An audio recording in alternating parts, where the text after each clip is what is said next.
Recording by Reynard. The Return of Sherlock Holmes by Sir Arthur Conan Doyle. The Adventure of the Second Stain. Part 1. I had intended The Adventure of the Abbey Grange to be the last of those exploits of my friend Mr. Sherlock Holmes which I should ever communicate to the public. This resolution of mine was not due to any lack of material, since I have notes of many hundreds of cases to which I have never alluded, nor was it caused by any waning interest on the part of my readers in the singular personality and unique methods of this remarkable man. The real reason lay in the reluctance which Mr. Holmes has shown to the continued publication of his experiences. So long as he was in actual professional practice, the records of his successes were of some practical value to him. But since he has definitely retired from London and betaken himself to study and bee farming on the Sussex Downs, notoriety has become hateful to him, and he has peremptorily requested that his wishes in this matter should be strictly observed. It was only upon my representing to him that I had given a promise that The Adventure of the Second Stain should be published when the times were ripe, and pointing out to him that it is only appropriate that this long series of episodes should culminate in the most important international case which he has ever been called upon to handle, that I at last succeeded in obtaining his consent that a carefully guarded account of the incident should at last be laid before the public. If, in telling the story, I seem to be somewhat vague in certain details, the public will readily understand that there is an excellent reason for my reticence. It was then, in a year, and even in a decade that shall be nameless, that upon one Tuesday morning in autumn we found two visitors of European fame within the walls of our humble room in Baker Street. The one, austere, high-nosed, eagle-eyed and dominant, was none other than the illustrious Lord Bellinger, twice Premier of Britain. The other, dark, clear-cut and elegant, hardly yet of middle age, and endowed with every beauty of body and of mind, was the Right Honourable Trelawney Hope, Secretary for European Affairs, and the most rising statesman in the country. They sat side by side upon our paper-littered settee, and it was easy to see from their worn and anxious faces that it was business of the most pressing importance which had brought them. The Premier's thin, blue-veined hands were clasped tightly over the ivory head of his umbrella, and his gaunt, ascetic face looked gloomily from Holmes to me. The European Secretary pulled nervously at his moustache, and fidgeted with the seals of his watch-chain. "When I discovered my loss, Mr. Holmes, which was at 8 o'clock this morning, I at once informed the Prime Minister. It was at his suggestion that we have both come to you." "Have you informed the police?" "No, sir," said the Prime Minister, with the quick, decisive manner for which he was famous. "We have not done so, nor is it possible that we should do so. To inform the police must, in the long run, mean to inform the public. This is what we particularly desire to avoid." "And why, sir?" "Because the document in question is of such immense importance that its publication might very easily, I might almost say probably, lead to European complications of the utmost moment. It is not too much to say that peace or war may hang upon the issue. Unless its recovery can be attended with the utmost secrecy, then it may as well not be recovered at all, for all that is aimed at by those who have taken it is that its contents should be generally known." "I understand. Now, Mr. Trelawney Hope, I should be much obliged if you would tell me exactly the circumstances under which this document disappeared." "That can be done in very few words, Mr. Holmes. The letter, for it was a letter from a foreign potentate, was received 6 days ago. It was of such importance that I have never left it in my safe, but have taken it across each evening to my house in Whitehall Terrace, and kept it in my bedroom in a locked dispatch box. It was there last night, of that I am certain. I actually opened the box while I was dressing for dinner, and saw the document inside. This morning it was gone. The dispatch box had stood beside the glass upon my dressing table all night. I am a light sleeper, and so is my wife. We are both prepared to swear that no one could have entered the room during the night, and yet I repeat that the paper is gone. What time did you dine? 7:30. How long was it before you went to bed? My wife had gone to the theatre. I waited up for her. It was 11:30 before we went to our room. Then, for 4 hours, the dispatch box has lain unguarded? No one is ever permitted to enter that room save the housemaid in the morning, and my valet, or my wife's maid, during the rest of the day. They are both trusty servants, who have been with us for some time. Besides, neither of them could possibly have known that there was anything more valuable than the ordinary departmental papers in my dispatch box. Who did know of the existence of that letter? No one in the house. Surely your wife knew? No, sir. I had said nothing to my wife until I missed the paper this morning. The Premier nodded approvingly.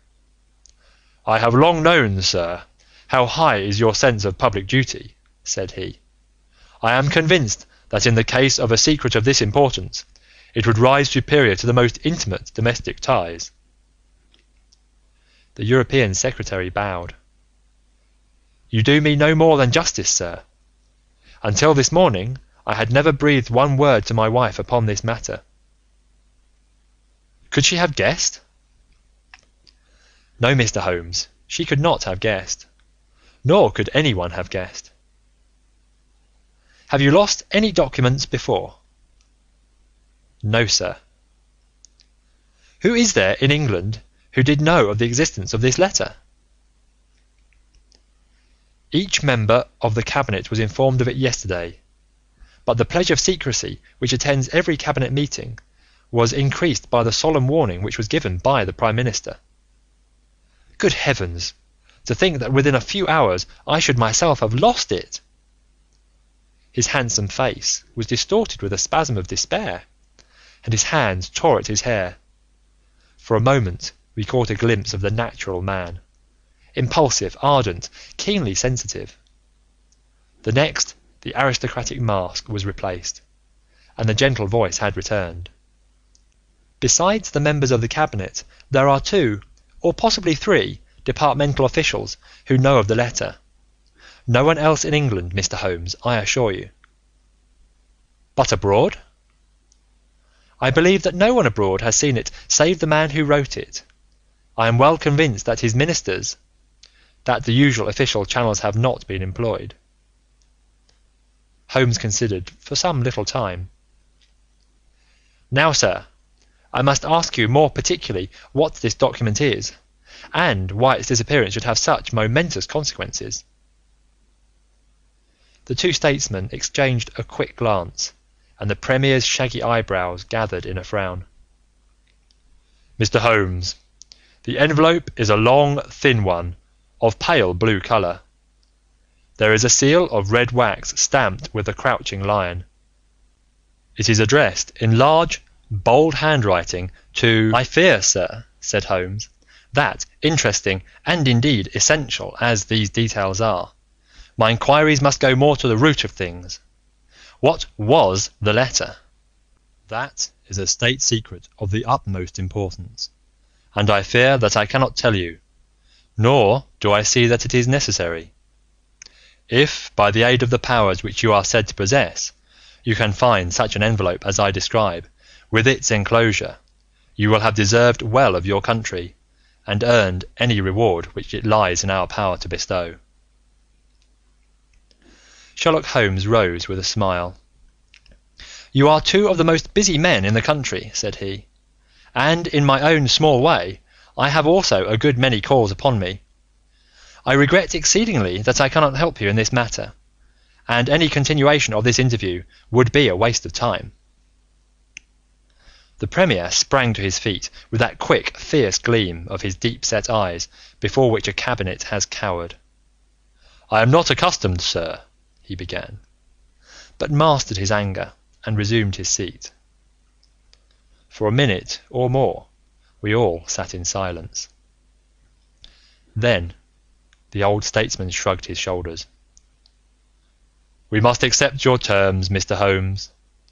No doubt you are right, and it is unreasonable for us to expect you to act unless we give you our entire confidence." "I agree with you," said the younger statesman.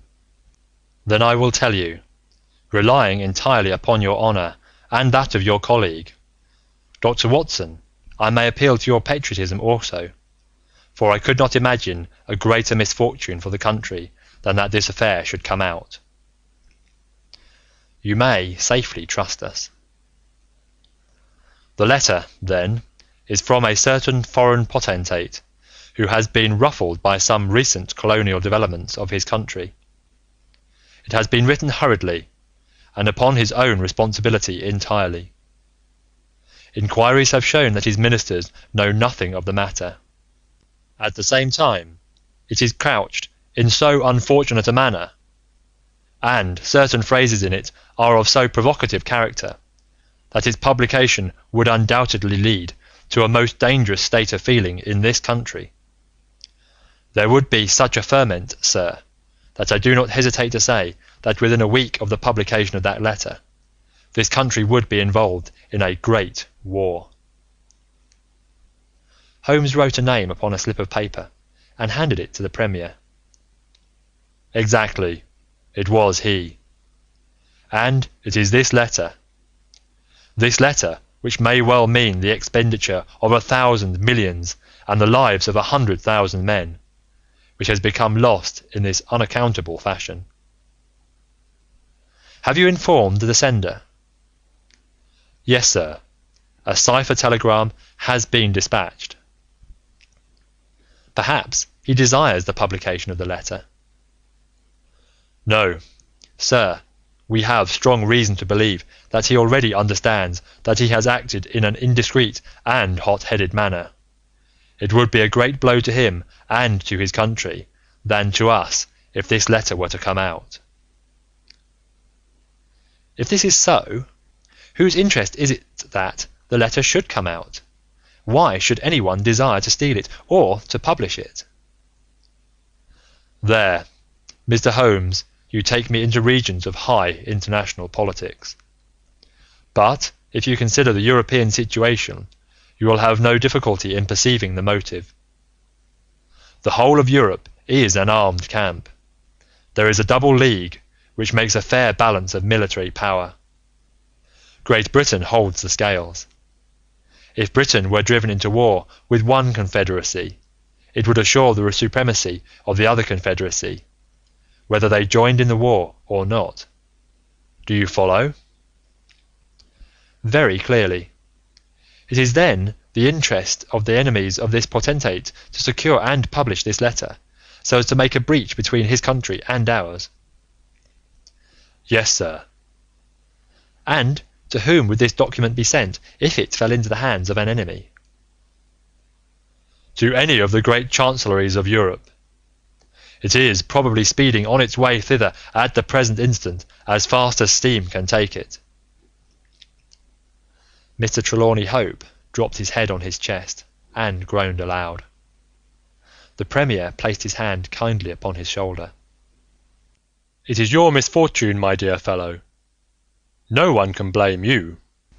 There is no precaution which you have neglected. Now, Mr. Holmes, you are in full possession of the facts. What course do you recommend?" Holmes shook his head mournfully. "You think, sir, that unless this document is recovered, there will be war?" "I think it is very probable." "Then, sir, prepare for war." That is a hard saying, Mr. Holmes. Consider the facts, sir. It is inconceivable that it was taken after 11:30 at night, since I understand that Mr. Hope and his wife were both in the room from that hour until the loss was found out.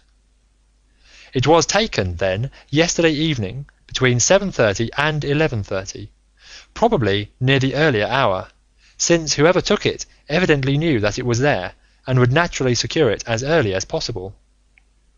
Now, sir, if a document of this importance were taken at that hour, where can it be now? No one has any reason to retain it. It has been passed rapidly on to those who need it. What chance have we now to overtake or even to trace it? It is beyond our reach." The Prime Minister rose from the settee. "What you say is perfectly logical, Mr. Holmes. I feel that the matter is indeed out of our hands." "Let us presume, for argument's sake, that the document was taken by the maid or by the valet. They are both old and trusted servants. I understand you to say that your room is on the second floor, that there is no entrance from without, and that from within no one could go up unobserved. It must, then, be somebody in the house who has taken it. To whom would the thief take it? To one of several international spies and secret agents whose names are tolerably familiar to me. There are three who may be said to be the heads of their profession. I will begin my research by going round and finding if each of them is at his post. If one is missing, especially if he has disappeared since last night, we will have some indication as to where the document has gone." "Why should he be missing?" asked the European Secretary. "He would take the letter to an embassy in London, as likely as not." "I fancy not. These agents work independently, and their relations with the embassies are often strained." The Prime Minister nodded his acquiescence.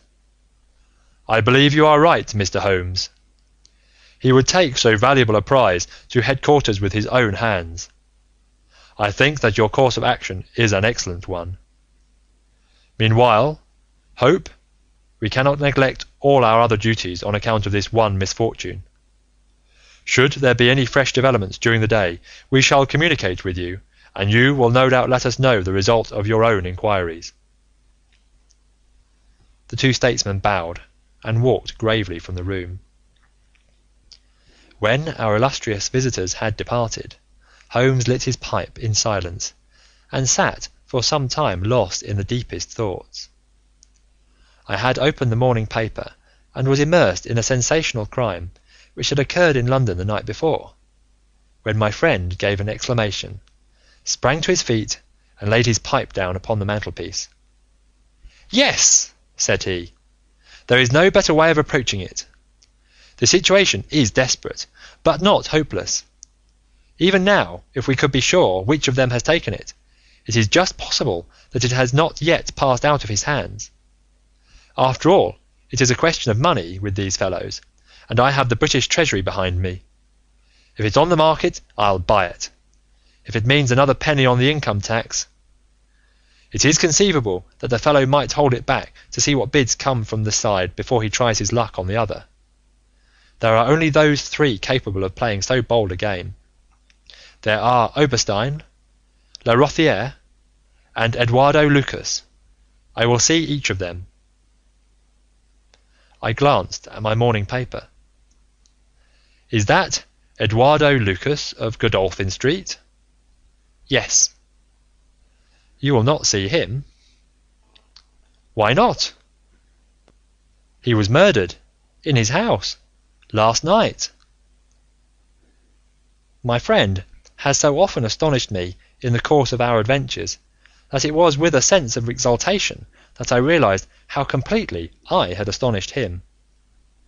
He stared in amazement, and then snatched the paper from my hands. This was the paragraph which I had been engaged in reading when he rose from his chair. "Murder in Westminster. A crime of mysterious character was committed last night at 16 Godolphin Street, one of the old-fashioned and secluded rows of 18th century houses which lie between the river and the Abbey, almost in the shadow of the great tower of the Houses of Parliament. This small but select mansion has been inhabited for some years by Mr. Eduardo Lucas, well known in society circles, both on account of his charming personality and because he has the well-deserved reputation of being one of the best amateur tenors in the country. Mr. Lucas is an unmarried man, 34 years of age, and his establishment consists of Mrs. Pringle, an elderly housekeeper, and of Milton, his valet. The former retires early and sleeps at the top of the house. The valet was out for the evening, visiting a friend at Hammersmith. From 10 o'clock onward, Mr. Lucas had the house to himself. What occurred during that time has not yet transpired, but at 11:45, Police Constable Barrett, passing along Godolphin Street, observed that the door of number 16 was ajar. He knocked, but received no answer. Perceiving a light in the front room, he advanced into the passage and again knocked, but without reply. He then pushed open the door and entered. The room was in a state of wild disorder, the furniture being all swept to one side, and one chair lying on its back in the centre. Beside this chair, and still grasping one of its legs, lay the unfortunate tenant of the house. He had been stabbed to the heart, and must have died instantly. The knife with which the crime had been committed was a curved Indian dagger, plucked down from a trophy of Oriental arms which adorned one of the walls. Robbery does not appear to have been the motive of the crime, for there had been no attempt to remove the valuable contents of the room. Mr. Eduardo Lucas was so well known and popular that his violent and mysterious fate will arouse painful interest and intense sympathy in a widespread circle of friends. "Well, Watson, what do you make of this?" asked Holmes, after a long pause. "It is an amazing coincidence." "A coincidence? Here is one of the three men whom we had named as possible actors in this drama, and he meets a violent death during the very hours when we know that that drama was being enacted. The odds are enormous against it being coincidence. No figures could express them. No, my dear Watson, the two events are connected, must be connected. It is for us to find the connection." "But now the official police must know all." "Not at all. They know all they see at Godolphin Street. They know, and shall know, nothing of Whitehall Terrace. Only we know of both events, and can trace the relation between them. There is one obvious point which would, in any case, have turned my suspicions against Lucas. Godolphin Street, Westminster, is only a few minutes' walk from Whitehall Terrace. The other secret agents whom I have named live in the extreme West End. It was easier, therefore, for Lucas than for the others to establish a connection or receive a message from the European Secretary's household. A small thing, and yet where events are compressed into a few hours, it may prove essential. Halloa! What have we here?" Mrs. Hudson had appeared with a lady's card upon her salver. Holmes glanced at it, raised his eyebrows, and handed it over to me. "Ask Lady Hilda Trelawney Hope if she will be kind enough to step up," he said. A moment later, our modest apartment, already so distinguished that morning, was further honoured by the entrance of the most lovely woman in London. I had often heard of the beauty of the youngest daughter of the Duke of Belminster, but no description of it, and no contemplation of colourless photographs, had prepared me for the subtle, delicate charm and the beautiful colouring of that exquisite head. And yet, as we saw it that autumn morning, it was not its beauty which would be the first thing to impress the observer. The cheek was lovely, but it was paled with emotion. The eyes were bright, but it was the brightness of fever. The sensitive mouth was tight and drawn in an effort after self-command. Terror, not beauty, was what sprang first to the eye as our fair visitor stood framed for an instant in the open door. "Has my husband been here, Mr. Holmes?" "Yes, madam, he has been here." "Mr. Holmes, I implore you not to tell him that I came here." Holmes bowed coldly and motioned the lady to a chair. "Your ladyship places me in a very delicate position. I beg that you will sit down and tell me what you desire, but I fear that I cannot make any unconditional promise." She swept across the room and seated herself with her back to the window. It was a queenly presence, tall, graceful, and intensely womanly. "Mr. Holmes," she said, and her white-gloved hands clasped and unclasped as she spoke, "I will speak frankly to you in the hopes that it may induce you to speak frankly in return. There is complete confidence between my husband and me on all matters save one. That one is politics. On this his lips are sealed. He tells me nothing. Now I am aware that there was a most deplorable occurrence in our house last night. I know that a paper has disappeared. But because the matter is political, my husband refuses to take me into his complete confidence. Now it is essential, I say, that I should thoroughly understand it. You are the only other person, save only these politicians, who know the true facts. I beg you then, Mr. Holmes, to tell me exactly what has happened and what it will lead to. Tell me all, Mr. Holmes.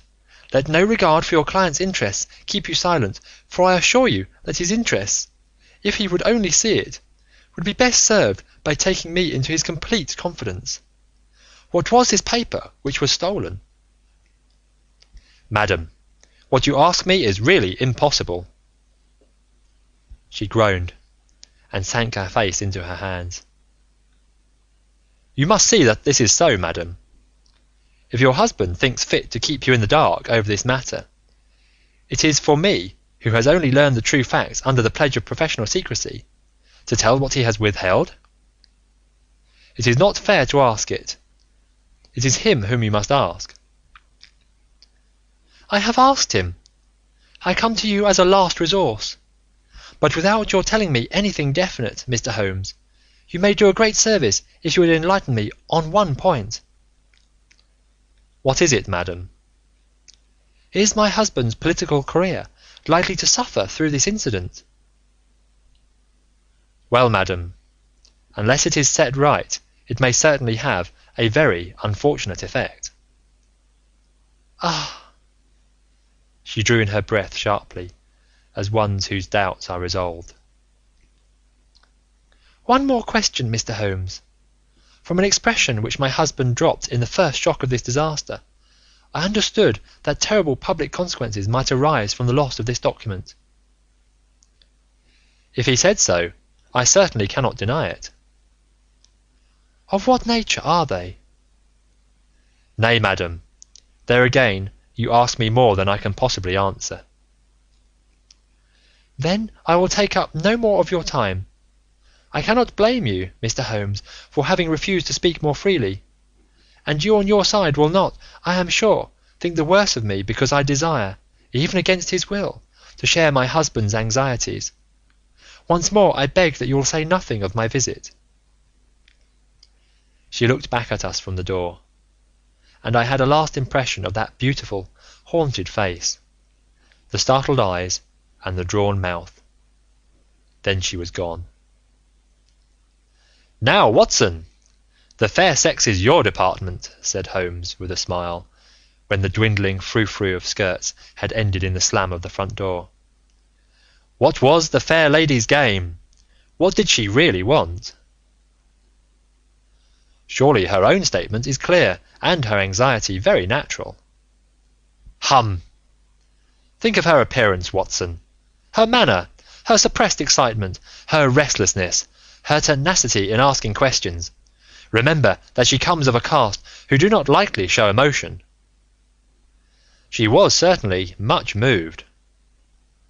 Remember also the curious earnestness with which she assured us that it was best for her husband that she should know all. What did she mean by that? And you must have observed, Watson, how she manoeuvred to have the light at her back. She did not wish us to read her expression. Yes, she chose the one chair in the room. And yet the motives of women are so inscrutable. You'll remember the woman at Margate whom I suspected for the same reason. No powder on her nose. That proved to be the correct solution. How can you build on such a quicksand? Their most trivial action may mean volumes, or their most extraordinary conduct may depend upon a hairpin or a curling tongs. Good morning, Watson. You are off? Yes, I will while away the morning at Godolphin Street with our friends of the regular establishment. With Eduardo Lucas lies the solution of our problem, though I must admit that I have not an inkling as to what form it may take. It is a capital mistake to theorize in advance of the facts. Do stay on guard, my good Watson, and receive any fresh visitors. I'll join you at lunch if I am able. End of The Adventure of the Second Stain, Part 1. Part 2.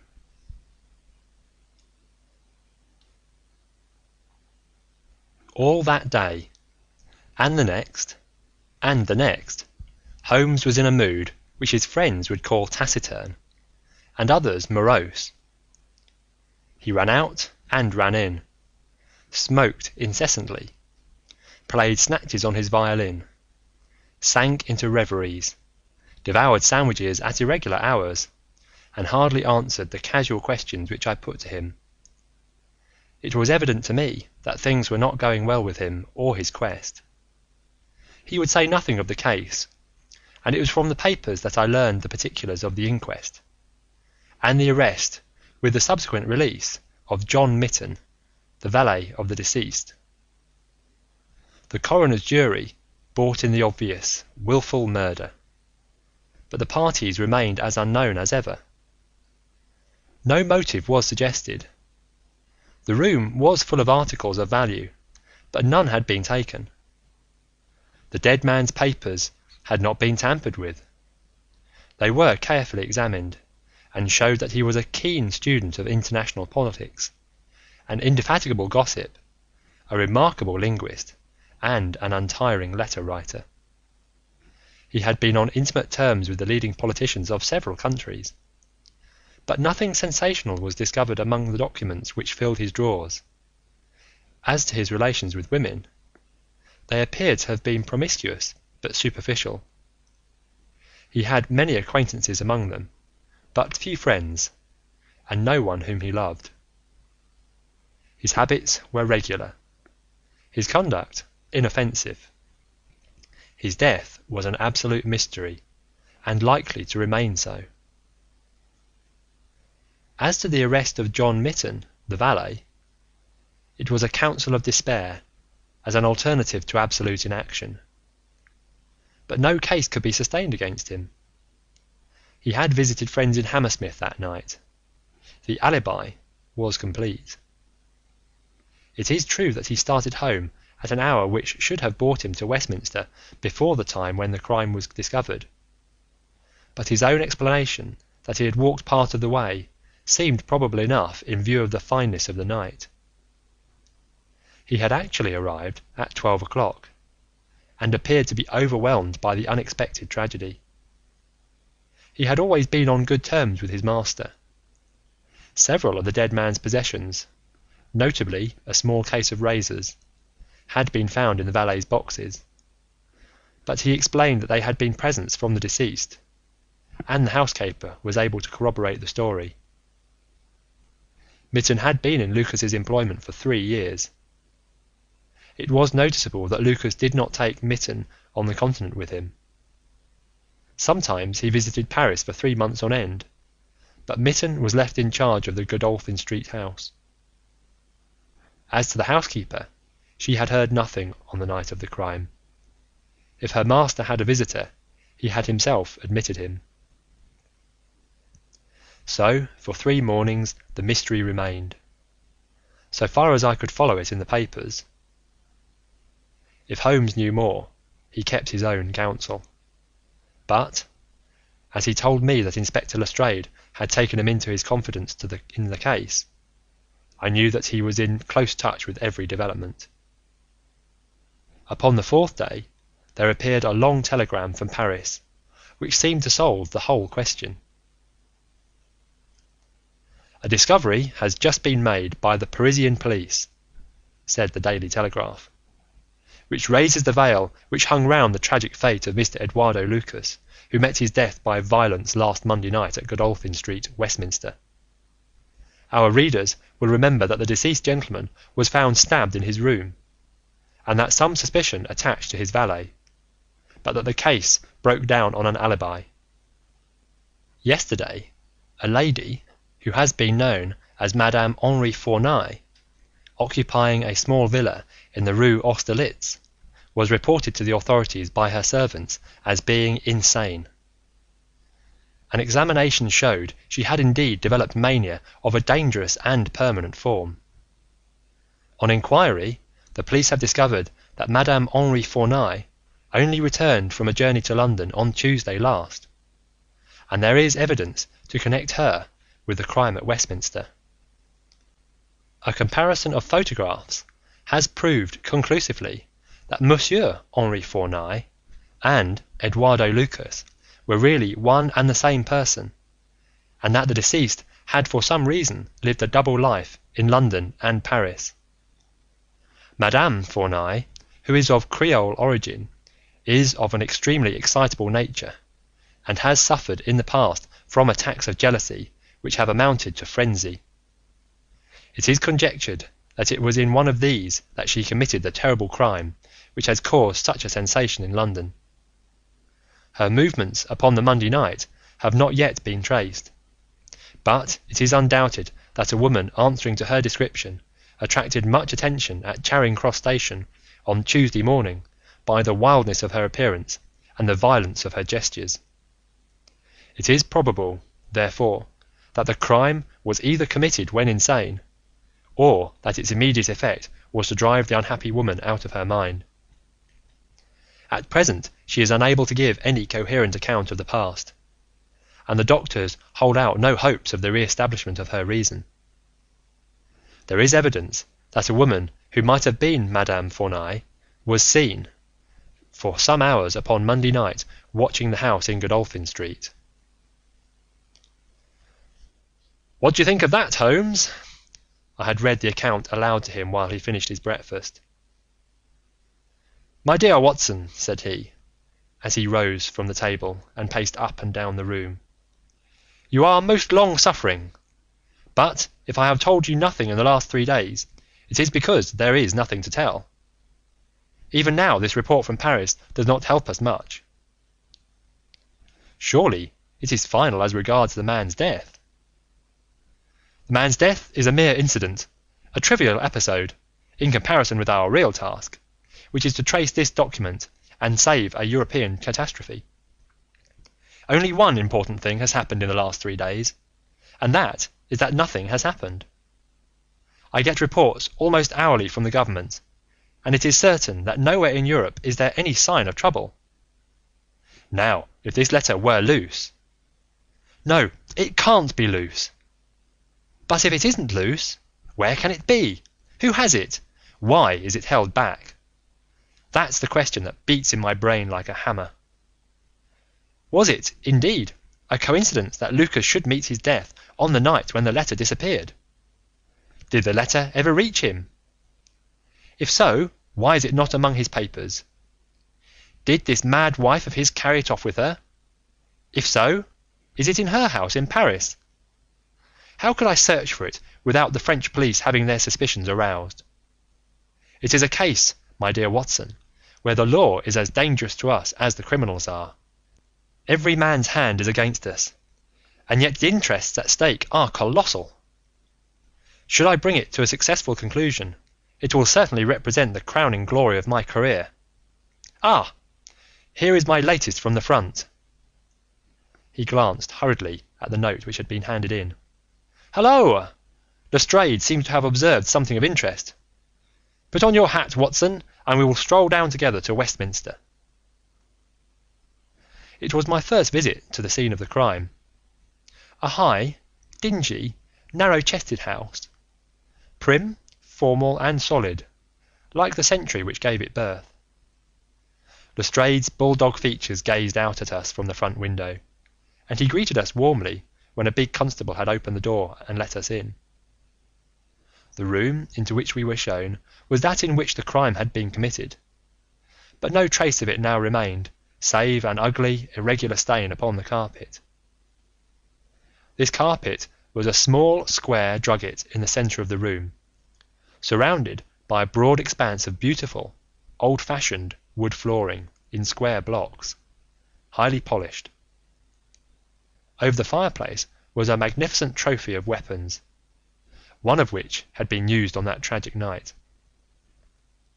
In the window was a sumptuous writing desk, and every detail of the apartment, the pictures, the rugs, and the hangings, all pointed to a taste which was luxurious to the verge of effeminacy. "Seen the Paris news?" asked Lestrade. Holmes nodded. "Our French friends seem to have touched the spot this time. No doubt it's just as they say. She knocked on the door. Surprise visit, I guess, for he kept his life in watertight compartments. He let her in. Couldn't keep her in the street. She told him how she had traced him, reproached him. One thing led to another, and then with that dagger so handy the end soon came. It wasn't all done in an instant, though, for these chairs were all swept over yonder, and he had one in his hand as if he had tried to hold her off with it. We've got it all clear, as if we had seen it." Holmes raised his eyebrows. "And yet you have sent for me?" "Ah, yes. That's another matter. A mere trifle, but the sort of thing you take an interest in. Queer, you know, and what you might call freakish. It has nothing to do with the main fact. Can't have, on the face of it." "What is it, then?" "Well, you know, after a crime of this sort, we are very careful to keep things in their position. Nothing has been moved. Officer in charge here day and night. This morning, as the man was buried and the investigation over, so far as this room is concerned, we thought we could tidy up a bit. This carpet, you see it is not fastened down, only just laid there. We had occasion to raise it, we found." "Yes, you found?" Holmes's face grew tense with anxiety. "Well, I'm sure you would never guess in 100 years what we did find. You see that stain on the carpet? Well, a great deal must have soaked through, must it not?" "Undoubtedly it must." "Well, you will be surprised to hear that there is no stain on the white woodwork to correspond." "No stain? But there must." "Yes, so you would say, but the fact remains that there isn't." He took the corner of the carpet in his hand, and turning it over, he showed that it was indeed as he said. "But the underside is as stained as the upper. It must have left a mark." Lestrade chuckled with delight at having puzzled the famous expert. "Now, I'll show you the explanation. There is a second stain, but it does not correspond with the other. See for yourself." As he spoke, he turned over another portion of the carpet, and there, sure enough, was a great crimson spill upon the square white facing of the old-fashioned floor. "What do you make of that, Mr. Holmes?" "Why, it is simple enough. The two stains did correspond, but the carpet has been turned round. As it was square and unfastened, it was easily done." "The official police don't need you, Mr. Holmes, to tell them that the carpet must have been turned round. That's clear enough, for the stains lie above each other if you lay it over this way. But what I want to know is who shifted the carpet, and why." I could see from Holmes's rigid face that he was vibrating with inward excitement. "Look here, Lestrade," said he, "has that constable in the passage been in charge of the place all the time?" "Yes, he has." "Well, take my advice. Examine him carefully. Don't do it before us. We'll wait here. You take him into the back room, You'll be more likely to get a confession out of him alone. Ask him how he dared to admit people and leave them alone in this room. Don't ask him if he has done it. Take it for granted. Tell him you know someone has been here. Press him. Tell him that a full confession is his only chance of forgiveness. Do exactly what I tell you." "By George, if he knows, I'll have it out of him," cried Lestrade. He darted into the hall, and a few moments later his bullying voice sounded from the back room. "Now, Watson, now!" cried Holmes with frenzied eagerness. All the demoniacal force of the man masked behind that listless manner burst out in a paroxysm of energy. He tore the drugget from the floor, and in an instant was down on his hands and knees, clawing at each of the squares of wood beneath it. One turned sideways as he dug his nails into the edge of it. It hinged back like a lid of a box. A small black cavity opened beneath it. Holmes plunged his eager hand into it and drew it out with a bitter snarl of anger and disappointment. It was empty. "Quick, Watson, quick! Get it back again!" The wooden lid was replaced, and the drugget had only just been drawn straight when Lestrade's voice was heard in the passage. He found Holmes leaning languidly against the mantelpiece, resigned and patient, endeavouring to conceal his irrepressible yawns. "Sorry to keep you waiting, Mr. Holmes. I can see that you are bored to death with the whole affair. Well, he has confessed, all right. Come in here, Macpherson. Let these gentlemen hear of your most inexcusable conduct." The big constable, very hot and penitent, sidled into the room. "I meant no harm, sir, I'm sure. The young woman came to the door last evening, mistook the house, she did, and then we got talking. It's lonesome when you're on duty here all day." "Well, what happened then?" "She wanted to see where the crime was done. Had read all about it in the papers, she said. She was a very respectable, well-spoken young woman, sir, and I saw no harm in letting her have a peep. When she saw that mark on the carpet, down she dropped on the floor and lay as if she were dead. I ran to the back and got some water, but I could not bring her to. Then I went round the corner to the ivy plant for some brandy, and by the time I brought it back to the young woman, had recovered and was off, ashamed of herself, I dare say, and dared not face me. How about moving that drugget?" "Well, sir, it was a bit rumpled, certainly, when I came back. You see, she fell on it, and it lies on a polished floor with nothing to keep it in place. I straightened it out afterwards." "It's a lesson that you can't deceive me, Constable Macpherson," said Lestrade with dignity. "No doubt you thought that your breach of duty could never be discovered, and yet a mere glance at that drugget was enough to convince me that someone had been admitted to the room. It's lucky for you, my man, that nothing is missing, or you would find yourself in Queer Street. I'm sorry to have called you down over such a petty business, Mr. Holmes, but I thought the point of the second stain not corresponding with the first would interest you." "Certainly, it was most interesting. Has this woman only been here once, Constable?" "Yes, sir, only once." "Who was she?" "Don't know the name, sir. Was answering an advertisement about typewriting and came to the wrong number. Very pleasant, genteel young woman, sir." "Tall? Handsome?" "Yes, sir, she was a well-grown young woman. I suppose you might say she was handsome. Perhaps some would say she was very handsome." "Oh, officer, do let me have a peep," says she. She had pretty, coaxing ways, as you might say, and I thought there was no harm in letting her just put her head through the door." "How was she dressed?" "Quiet, sir, a long mantle down to her feet." "What time was it?" "It was just growing dusk at the time. They were lighting the lamps as I came back with the brandy." "Very good," said Holmes. "Come, Watson, I think that we have more important work elsewhere." As we left the house, Lestrade remained in the front room, while the repentant constable opened the door to let us out. Holmes turned on the step and held up something in his hand. The constable stared intently. "Good Lord, sir!" he cried with amazement on his face. Holmes put his finger on his lips, replaced his hand in his breast pocket, and burst out laughing as we turned down the street. "Excellent," said he. "Come, friend Watson, the curtain rings up for the last act. You will be relieved to hear that there will be no war, that the Right Honourable Trelawney Hope will suffer no setback in his brilliant career, that the indiscreet sovereign will receive no punishment for his indiscretion, that the Prime Minister will have no Europe complication to deal with, and that with a little tact and management upon our part, nobody will be a penny the worse for what might have been a very ugly incident." My mind filled with admiration for this extraordinary man. "You have solved it," I cried. "Hardly that, Watson. There are some points which are as dark as ever, but we have so much that it will be our own fault if we cannot get the rest. We will go straight to Whitehall Terrace and bring the matter to a head."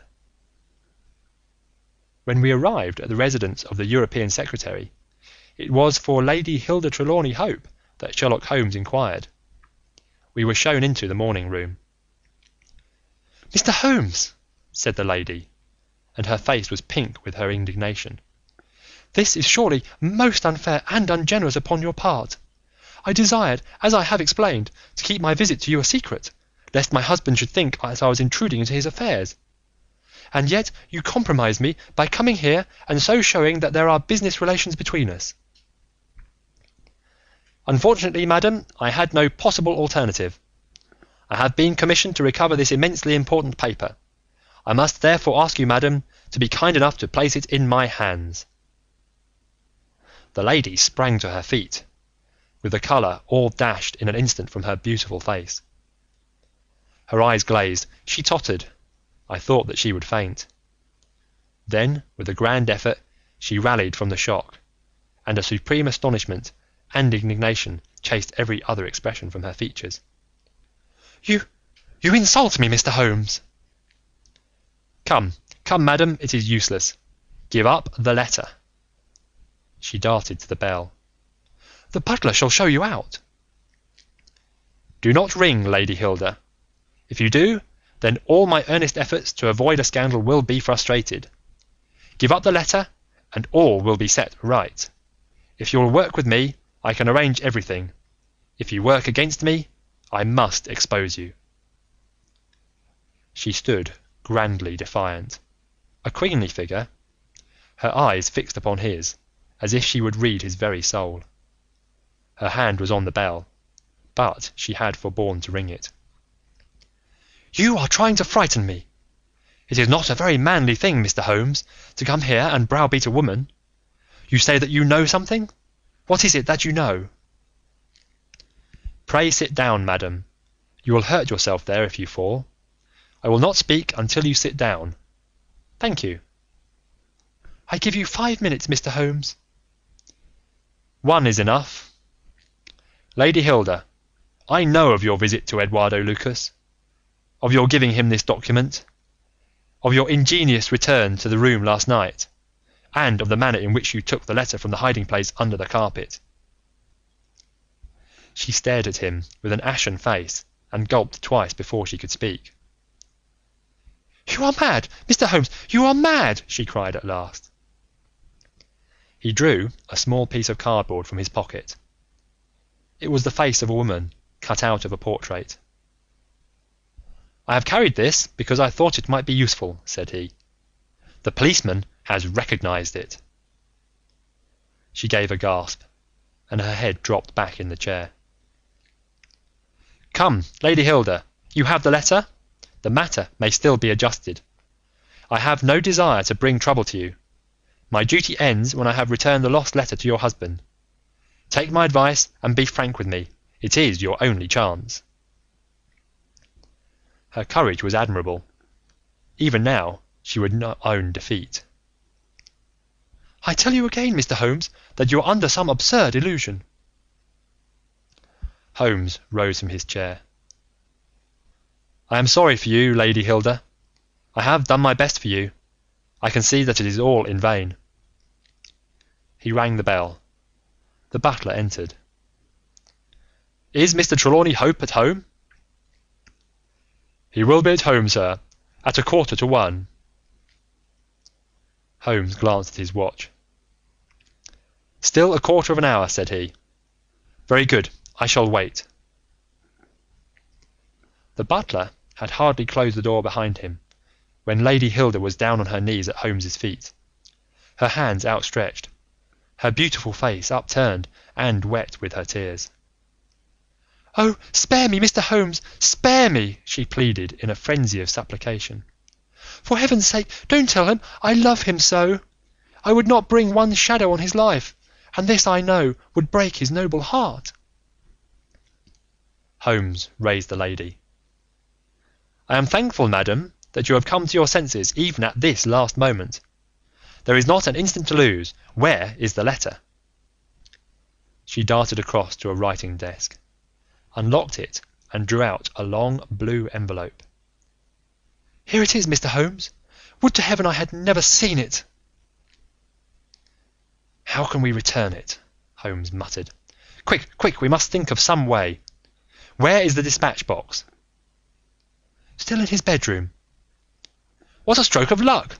Quick, madam, bring it here." A moment later she had appeared with a red flat box in her hand. "How did you open it before? You have a duplicate key?" "Yes, of course you have. Open it." From out of her bosom Lady Hilda had drawn a small key. The box flew open. It was stuffed with papers. Holmes thrust the blue envelope deep down into the heart of them, between the leaves of some other document. The box was shut, locked, and returned to the bedroom. "Now we are ready for him," said Holmes. "We have still 10 minutes. I am going far to screen you, Lady Hilda. In return, you will spend the time in telling me frankly the real meaning of this extraordinary affair." "Mr. Holmes, I will tell you everything," cried the lady. "Oh, Mr. Holmes, I would cut off my right hand before I gave him a moment of sorrow. There is no woman in all London who loves her husband as I do. And yet, if he knew how I had acted, how I have been compelled to act, he would never forgive me, for his own honour stands so high that he could not forget or pardon a lapse in another. Help me, Mr. Holmes. My happiness, his happiness, our very lives are at stake." "Quick, madam, the time grows short."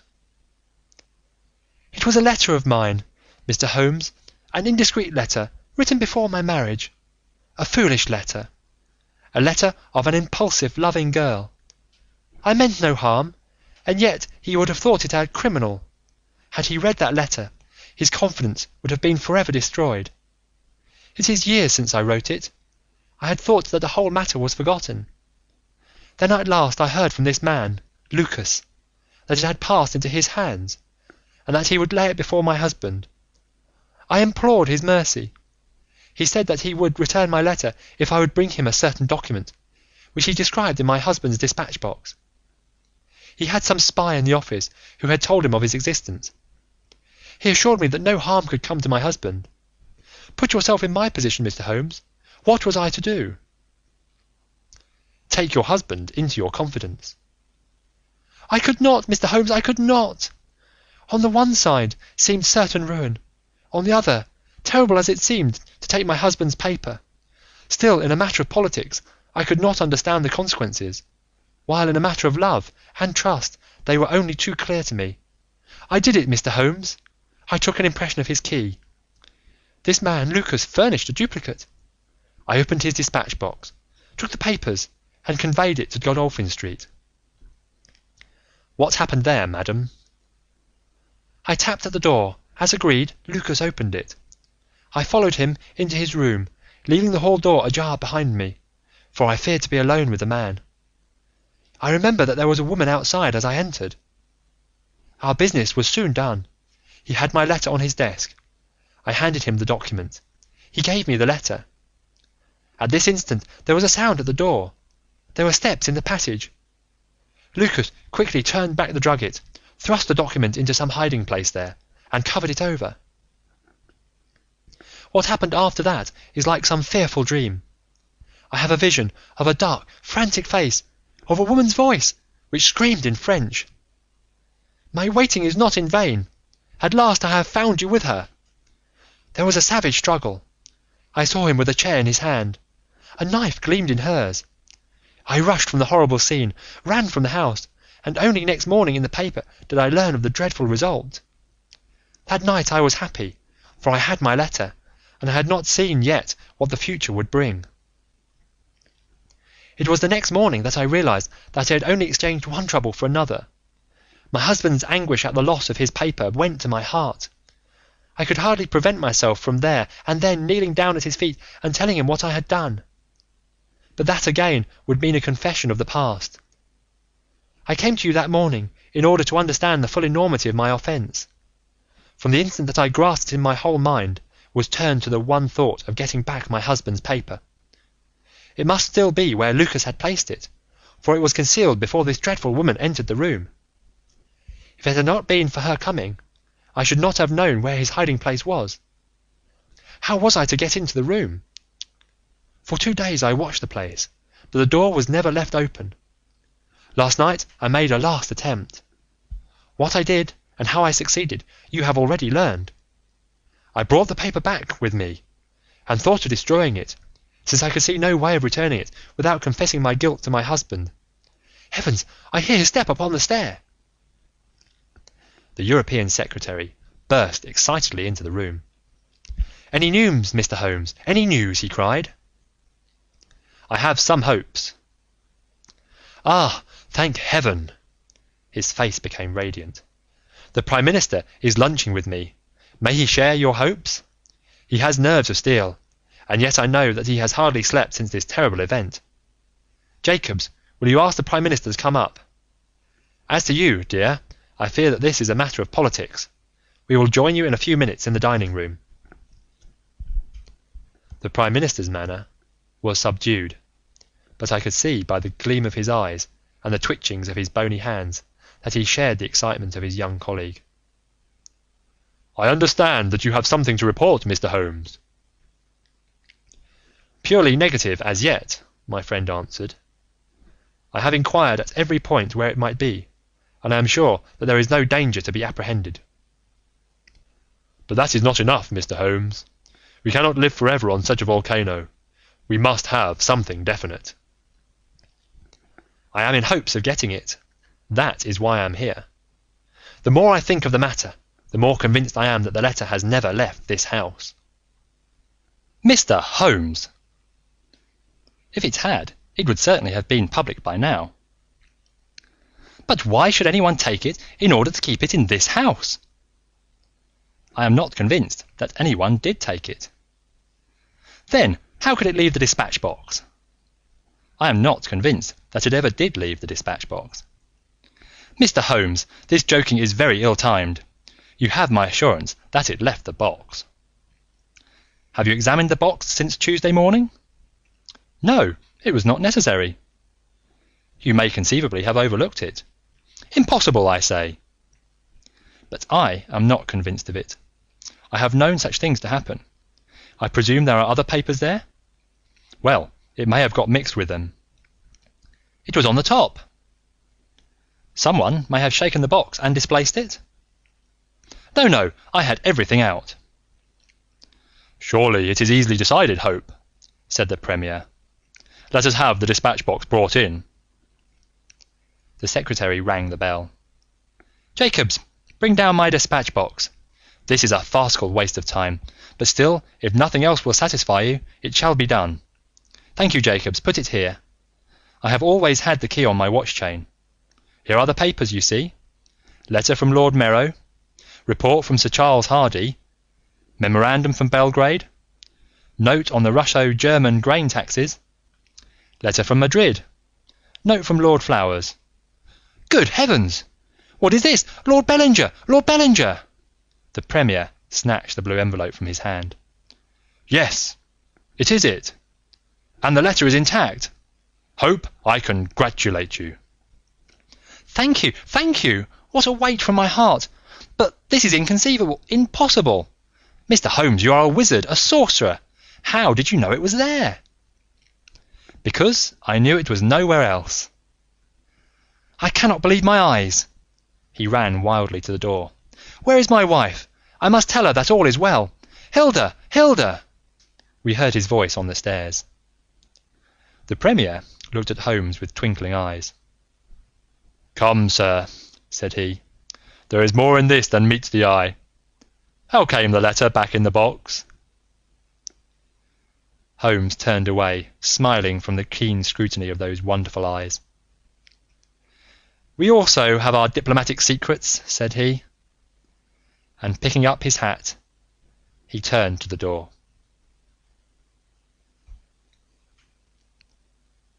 End of The Adventure of the Second Stain, Part 2, and End of The Return of Sherlock Holmes by Sir Arthur Conan Doyle.